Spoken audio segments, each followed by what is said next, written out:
Hello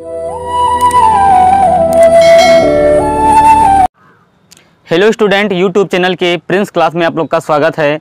आज हम संख्या पद्धति के नंबर सिस्टम के बारे में बात करेंगे, जो कॉम्पिटिटिव एग्जाम में 1 से 2 क्वेश्चन जरूर रिपीटेड होते हैं। तो ध्यान से देखिए, एकदम बेसिक से हम पढ़ाएंगे आज संख्या पद्धति, जिसको हम बोलते हैं इंग्लिश में नंबर सिस्टम। सबसे पहली बात इसमें हम देखेंगे नेचुरल नंबर। नेचुरल नंबर, इसको हिंदी में बोलते हैं प्राकृतिक संख्याएं। प्राकृतिक संख्याएं, प्राकृतिक संख्याएं जो होती हैं हमारी 1, 2, 3, 4, 5, 6 dot dot dot dot dot अनंत तक। प्राकृतिक संख्याएं जो होती हैं हमारी 1, 2, 3, 4, 5, 6 डॉट डॉट अनंत तक होती हैं। एक क्वेश्चन आता है एग्जाम में, हिंदू अरबिक नंबर क्या होता है? हिंदू अरबिक नंबर, जिसको बोलते हैं हिंदी में हिंदू अरबी संख्या क्या है? हिंदू अरबी संख्या क्या है? ये सीटेट के 2011 में क्वेश्चन यहाँ से रिपीट हुए हैं कि हिंदू अरबिक संख्या किसे कहते हैं। हिंदू अरबी संख्या हम नेचुरल नंबर को ही बोलते हैं, प्राकृतिक संख्याओं को। जो बच्चा नहीं जानता है कि हिंदू अरबी संख्या हम प्राकृतिक संख्या को बोलते हैं, वो बच्चा क्वेश्चन एग्जाम में गलत करके चला आता है। ये बहुत ही इंपॉर्टेंट क्वेश्चन है कि हिंदू अरबिक संख्या क्या होती है। जिससे पूछ लिया जाए कि 1 से 50 तक हिंदू अरबी संख्याओं का औसत क्या होगा, या 1 से 100 तक हिंदू अरबिक संख्या क्या होगी। तो यहाँ से एग्जाम में क्वेश्चन उठते हैं। तो आप लोग इसको नोट कर लीजिए कि हिंदू अरबिक संख्या जो होती है वो क्या होती है? प्राकृतिक संख्याएं होती हैं। अब हम बात करेंगे आज इवन नंबर। किसके बारे में? Even number. इवन नंबर को हम बोलते हैं सम संख्या। इवन नंबर, इवन नंबर जो हमारा होता है इसको हम बोलते हैं सम संख्या। सम संख्या, सम संख्या को सबको पता होगा, जो 2, 4, 6, 8, 10, डॉट डॉट डॉट डॉट अनंत तक। सम संख्याएं वो होती हैं जो 2 से विभाजित हो जाए, उसे हम सम संख्या बोलते हैं। अब हम बात करेंगे ओड नंबर। ओड नंबर को हम बोलते हैं विषम संख्या। ओड नंबर को हम क्या बोलते हैं? विषम संख्या। इसको हम रेज कर दे रहे हैं आप लोग के जस्ट सामने। ये हमारा होगा ओड नंबर। ओड नंबर जो हमारा होता है इसको हम बोलते हैं विषम संख्या। क्या बोलते हैं? विषम संख्या। विषम संख्या जो हमारी होती है 1, 3, 5, 7, 9, 11, 13 डॉट डॉट डॉट डॉट अनंत तक। इसमें 2 का अंतराल रहता है। देखिए, इसमें भी 2 का अंतर है, इसमें भी 2 का अंतर है, इसमें भी 2 का अंतर है। मतलब विषम संख्या में संख्याएं होती हैं जो मतलब 2 का अंतराल हों। अब हम बात करेंगे whole number. Whole number, whole number हमारा जो होता है इसको पूर्ण संख्या बोलते हैं। क्या बोलते हैं? पूर्ण संख्याएं।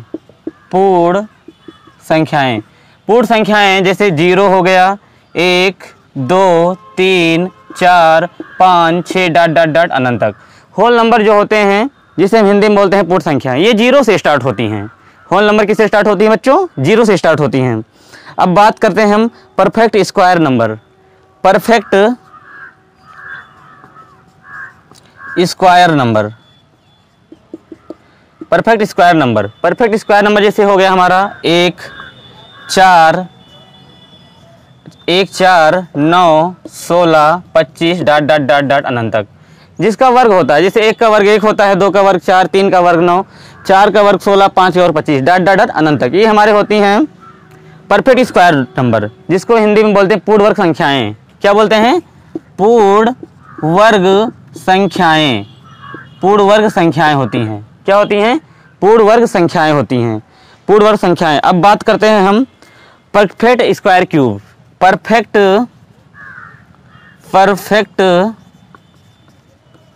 Square cube. पूर्ण घन संख्याएं। पूर्ण घन संख्याएं। पूर्ण घन संख्याएं। पूर्ण घन संख्याएं जैसे 1 हो गया, 8 हो गया, 27 हो गया, 64 हो गया, 125 हो गया, डॉट डॉट डॉट डॉट अनंत तक। ये पूर्ण घन संख्याएं हैं, क्योंकि 1 का क्यूब 1, 2 का क्यूब 8, 3 का क्यूब 27, 4 का क्यूब 64, 5 का क्यूब 125। ये सब हमारी क्या कहलाती हैं? पूर्ण घन संख्याएं। इंग्लिश में हम बोलते हैं इसको परफेक्ट स्क्वायर क्यूब। अब हम बात करते हैं प्राइम नंबर। प्राइम नंबर जो हमारा होता है, प्राइम नंबर जो हमारा होता है अभाज्य संख्याएं होती हैं। क्या होती हैं बच्चों?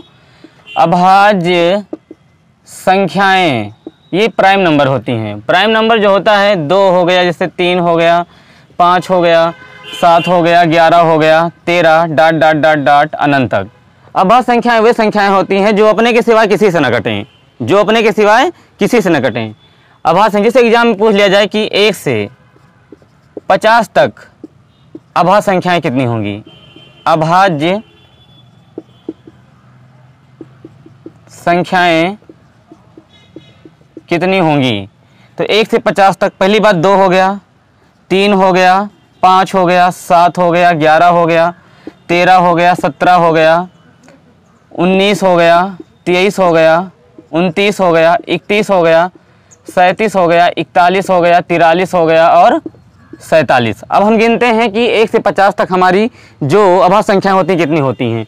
1 2 3 4 5 6 7 8 9 10 11 12 13 14 15। कितनी होती हैं बच्चों? 15 होती हैं। 15 होती हैं। बहुत इंपॉर्टेंट क्वेश्चन है कि 1 से 50 तक अभाज्य संख्याएं कितनी होती हैं। अगर आप आज देख लेते हैं तो हम याद कर लेंगे। 1 से 50 तक कितनी होती हैं? 15 होती हैं। हम बस एग्जाम में ऑप्शन पे क्लिक कर देंगे। अब बात आती है, अगर पूछ लिया जाए कि 50 से 100 तक अभाज्य संख्याएं, अभाज्य संख्याएं कितनी होती हैं? कितनी होती हैं? 50 से 100 तक अभाज्य संख्याएं कितनी होती हैं? पहली बात यहाँ से देखिए, 51 तो होगा नहीं हमारा, 53 हो जाएगा, 62 हो जाएगा, 61 हो जाएगा, 67 हो जाएगा, 71 हो जाएगा, 73 हो जाएगा, 79 हो जाएगा, 83 हो जाएगा, 83, उसके बाद आता है 93, 97। अब हम गिनते हैं इसको, 1 2 3 4 5 6 7 8 9 10। कितनी हैं? 50 से 100 तक जो अभाज्य संख्याएं होती हैं 10 होती हैं। अगर पूछ लिया जाए कि एग्जाम में 1 से 100 तक अभाज्य संख्याएं कितनी होंगी, तो 15 और 10 कितने हो जाएंगे? इसमें हम ऐड कर देंगे 15, 25 हो जाएंगे। बच्चों कितने हो जाएंगे? 25 हो जाएंगे। बहुत सही, वेरी गुड। 1 से 50 तक अभाज्य संख्याएं जो होगी 25 हो जाएंगी। अब हम बच्चों सीधा टॉपिक पे आते हैं, जो एग्जाम में क्वेश्चन पूछे जाते हैं। तो जितने भी क्वेश्चन हम यहाँ पे आज लेके आए हैं सब रिपीटेड क्वेश्चन हैं। तो बच्चों वीडियो को लाइक कीजिएगा, सब्सक्राइब कीजिएगा। आज हम इतनी अच्छी क्लास चलाएंगे यहाँ पर कि आप इतने बेसिक से क्या बताएं आपसे। जैसे पूछ लिया जाए एग्जाम में क्वेश्चन नंबर 1, 1 से 50 तक प्राकृतिक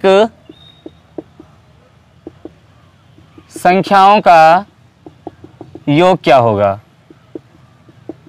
योग क्या होगा?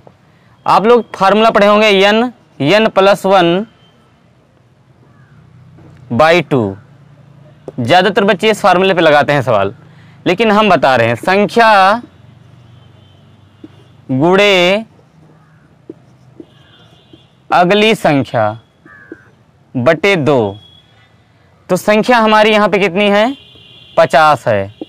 और अगली संख्या 50 के बाद क्या आता है हमारा अगला अंक? 51 आता है। 51/2, 2 से काटेंगे 25 आ जाएगा। 25 गुणे 51, 127, 1275 हमारा आंसर आएगा। RRB 2018 ग्रुप डी में क्वेश्चन रिपीटेड हुए हैं। क्वेश्चन नंबर 2 के बारे में बात करते हैं। क्वेश्चन नंबर 2 हमें जैसे पूछ लिया जाए कि 1 से 100 तक प्राकृतिक संख्याओं का योग क्या होगा? का योग क्या होगा? 1 से 100 तक प्राकृतिक संख्याओं का योग क्या होगा? बात वही होगा, संख्या गुणे अगली संख्या बटे 2। मतलब 100 और 100 में 1 जोड़ेंगे बटे 2, तो 100 हो गया। और 100 में 1 जोड़ेंगे बच्चों कितना होगा? बटे 2। 2 से काटते हैं तो हमारा कितना आएगा? 50 आएगा। 50 का गुणा 101 में करते हैं। 50 का गुणा जब हम 101 में करेंगे तो बच्चों हमारा आंसर आ जाएगा 50 50। बहुत ही इंपॉर्टेंट क्वेश्चन है ये। क्वेश्चन नंबर 3 हम देखते हैं, 51 से 100 तक संख्याओं का योग क्या होगा। तो बच्चों आप लोग को मैंने अभी थोड़ी ही देर में बताया था कि 1 से 100 तक कितना होता है। कितना होता है बच्चों? 1 से 100 तक कितना बताया था हमने? 1 से 100 तक हमने बताया था 50 100, हमें लगता है यही बताए थे। 50 50 बताए थे, सॉरी कितना बताए थे हम? 50 50 बताए थे। और 1 से 50 तक हमने बताया था 12 75। कितना बताए थे? जब हमें पता है 1 से 100 तक निकाल लिए हैं कि 50 50 होता है और 1 से 50 तक हमें पता है कि 12 75 होता है, तो चाहे जहां से क्वेश्चन एग्जाम में पूछे कि 51 से 100 तक संख्याओं का योग क्या होगा, हम इसी में से इसको क्या कर देंगे? माइनस कर देंगे, घटा देंगे। 10 में से 5 गया 5, यहाँ पे कितना आएगा? 14 में से 7 गया 7 आ जाएगा। बचेगा यहाँ पे 9, 9 में से 2 गया 7, 4 में से 1 गया 3। वेरी गुड, बहुत अच्छे। तो हमारा आंसर जो आएगा 37 75, राइट। अब हम क्वेश्चन नंबर 4 देखते हैं कि प्रथम 30 सम संख्याओं का योग ज्ञात कीजिए। प्रथम 30 सम संख्याओं का योग। अब यहाँ पे टॉपिक हमारा चेंज हो गया, यहाँ पे सम पूछ रहा है। अब हम सम का जो फार्मूला होता है बच्चों n प्लस 1 होता है, या हम लगा दें अगला सूत्र संख्या गुणे अगली संख्या बटे 2। संख्या हमारी है 30, अगली संख्या क्या आएगा बच्चों? हाँ 31 आएगी। 31 बटे 2, 2 से जब काटेंगे तो ये 15 आ जाएगा। 15 गुणे, नहीं यहाँ पे 2 नहीं रखना है, सॉरी, संख्या गुणे अगली संख्या सिर्फ करना है। संख्या गुणे अगली संख्या बटे 2 नहीं करना है, सॉरी। यहाँ पे 30 है, 30 का जब गुणा होगा 31 में आ जाएगा हमारा 3 × 9 3, 3 × 3 9, 930 हमारा आंसर आएगा 930। अगर पूछ लिया जाए क्वेश्चन नंबर 5 कि प्रथम 11 विषम संख्याओं का योग क्या होगा। विषम संख्याओं का योग, अगर विषम पूछ रहा है बच्चों तो इसका फार्मूला होता है n स्क्वायर। अब n हमारा 11 है तो 11 का वर्ग कितना आएगा? 121। अगर पूछ लिया जाए कि प्रथम 13 विषम संख्याओं का योग क्या होगा, तो 13 का वर्ग कर देंगे, कितना आ जाएगा? 169। अगर पूछ लिया जाए कि प्रथम 17 विषम संख्याओं का योग क्या होगा, तो 17 का वर्ग कर देंगे, 17 17 ही हम 289। तो इस तरह से सम विषम का सवाल आता है एग्जाम में, और ये फार्मूला अगर हमें नहीं पता रहता तो हम टाइम लगाते हैं और एग्जाम में हमें कम टाइम मिलता है। हमें बस आंसर आने से मतलब है, बस हमें वहाँ पे वो नहीं दिखाना कि हम हाई स्कूल इंटर में पढ़ रहे हैं कि लॉन्ग में लगाए हमें इतना नंबर मिलेगा, 4 नंबर का है, 5 नंबर का है। बस हमें ऑप्शन से मतलब रहता है कि हमें जल्द से जल्द कम समय में कम क्वेश्चन, कम समय में ज़्यादा क्वेश्चन में सॉल्व करने का तरीका पता होना चाहिए। अब क्वेश्चन नंबर हम 6 की बात करते हैं। जैसे एग्जाम में दे दिया जाए 1 + 2 + 3 + 4 + ... 20, इसका क्वेश्चन मार्क क्या लगा है? Question mark. इसका योगफल ज्ञात कीजिए। तो अभी हमने बताया था कि n + 1 बटे 2, तो n हमारा 20 है और 20 में हम 1 जोड़ देते हैं तो 2 से कटेगा, ये 10 आएगा, और 20 और 1 21 हो जाएगा। 21 धाम में 210 आंसर आएगा। इसी तरह से क्वेश्चन नंबर 7 देखते हैं। अगर यहाँ पे वर्ग कर दिया जाए, 1 का वर्ग, 2 का वर्ग, 3 का वर्ग, 4 का वर्ग + ... 20 बराबर क्वेश्चन मार्क। तो यहाँ पे क्या होगा? वर्गों का योगफल क्या होगा? वर्गों का योगफल, तो सूत्र इसका हो जाता है n + 1 2n + 1 बटा 6। तो n हमारा कितना है? 20 + 1 2 × 20 + 1 बटे 6। तो 20 और 20 21, 20 दूनी 40, 20 दूनी 40 41 हो जाएगा ये बटे 6। अब 2 धाम में 20 होता है, 2 तिहाई 6 और 3 सते 7 धाम में 70 हो जाएगा, और 70 का गुणा 41 में करेंगे, 7 × 9 7, 7 × 4 28, और ये 0 यहाँ पे 28 70 हमारा आंसर आ जाएगा। तो इस तरह एग्जाम में पूछे जाते हैं। अगर क्यूब का पूछ ले, क्वेश्चन नंबर 8 कह दे कि 1 का क्यूब + 2 का क्यूब + 3 का क्यूब + ... 20 का क्यूब बराबर क्वेश्चन मार्क, इसका योगफल क्या होगा। तो बच्चों यहाँ पे जो हमारा सूत्र लगेगा n+1/2 पूरे का होल स्क्वायर, क्या हो जाएगा पूरे का होल स्क्वायर। तो ध्यान दीजिए कि n हमारा 20 है और ये हमारा है 20 + 1/2 का पूरा होल स्क्वायर। तो 2 से काटेंगे ये 10 हो जाएगा और इसका होल स्क्वायर तो हो जाएगा 10 × 21 पूरे का होल स्क्वायर, पूरे का होल स्क्वायर। तो 10 का वर्ग होता है 100 और 21 का वर्ग होता है 441। कितना होता है 441। 100 का गुणा हम 441 में कर देंगे तो हमारा आंसर आ जाएगा 4400। इस तरह से हमारे क्वेश्चन एग्जाम में पूछे जाते हैं नंबर सिस्टम से। अभी बहुत क्वेश्चन है तो हम नेक्स्ट वीडियो में बात करेंगे। तो वीडियो को लाइक कीजिए, सब्सक्राइब कीजिए, जिससे आने वाली हर वीडियो का नोटिफिकेशन आप तक पहुंच सके। शिक्षा उस शेरनी का दूध है जो जितना पिएगा उतना ही दहाड़ेगा। जय हिंद, जय भारत।